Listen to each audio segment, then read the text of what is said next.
RFO ba ang hanap mo na walang down payment, walang reservation, walang equity? Yung 10,000 is for water. Meralco kami na ang mag-aasikaso pati ang processing sa Pag-ibig.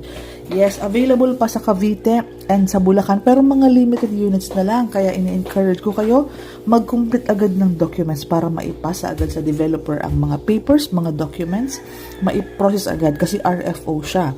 Ibig sabihin, process agad, lipat agad kahit within mga 4 months. Kung nangungupahan ka, saktong-sakto sa'yo. So, ang salary required, 28 ang salary required, 28,800 ang magiging monthly sa Pag-ibig.